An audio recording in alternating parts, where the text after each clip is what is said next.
For over 3 decades, a seemingly ordinary man haunted the American Midwest with a series of meticulously planned, sadistic murders known only by a cryptic acronym, BTK, which stands for Bind, Torture, Kill.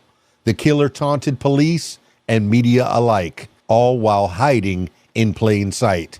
The man behind the mask was Dennis Rader, a church president, Boy Scout leader, municipal employee, and one of the most cold-blooded serial killers in U.S. history. On January 15th, 1974, Wichita, Kansas, was rocked by the brutal murder of 4 members of the Otero family.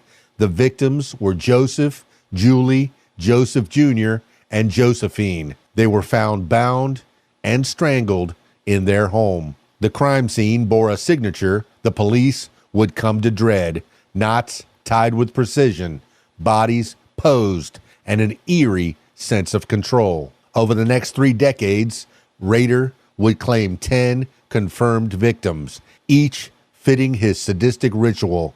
He stalked his targets, broke into their homes, and executed his methodical process of binding, torturing, and finally killing them. What set BTK apart was not only the brutality, but the way he craved attention. He sent taunting letters to the police and local media, demanding recognition and playing a cat and mouse game with investigators. In 1978, Rader sent a letter to KAKE TV and a local newspaper taking credit for the Otero murders and others. The code words for me will be bind them, torture them, kill them, BTK, he wrote, coining the chilling nickname himself. After the murder of Dolores Davis in 1991, the BTK killer vanished. The trail went cold for over a decade. Many believed he had died or been imprisoned for another crime, but Dennis Rader was simply biding his time, immersed in suburban life in Park City, Kansas. He was raising a family, enforcing city codes, and serving as president of his church council. In 2004, on the 30th anniversary of the Otero murders, BTK reemerged. A series of new letters, packages, and puzzles were sent to media outlets and police, reigniting terror in Wichita.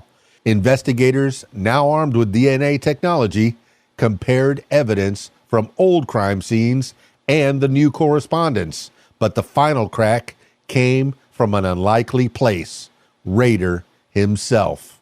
In 2005, Rader asked police if they could trace a floppy disk. The answer, he was told, was no, a fatal miscalculation. When he sent the disk, police retrieved metadata linking it to Dennis and a Lutheran church.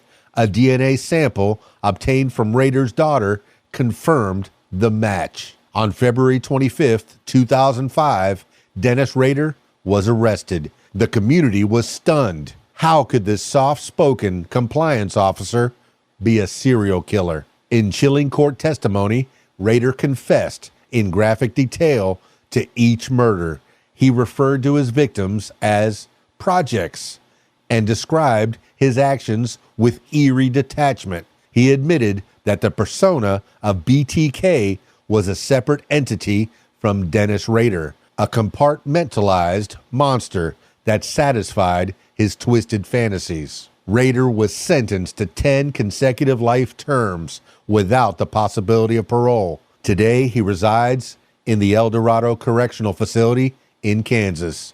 The BTK case has left an indelible mark on American criminal history, not just because of the brutality of the crimes, but because of the duality of the killer.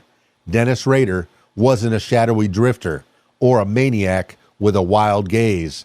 He was the man next door, a father, a scout leader, a man trusted by his community. The story of BTK is a sobering reminder that evil often wears a mask of normalcy, and sometimes it looks you straight in the eye. Here are the victims of Dennis Rader, BTK. Joseph Otero, 1974. Julie Otero, 1974. Joseph Otero Jr., 1974. Josephine Otero, 1974. Catherine Bright, 1974. Shirley Vian, 1977. Nancy Fox, 1977. Maureen Hedge, 1985. Vicky Weegirl, 1986. Dolores Davis, 1991.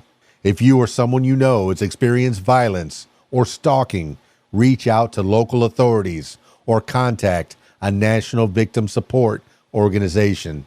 Help is available. Stick around for more. KeysDAN, RadioWhat.com, DJLittleRock.com. Peace.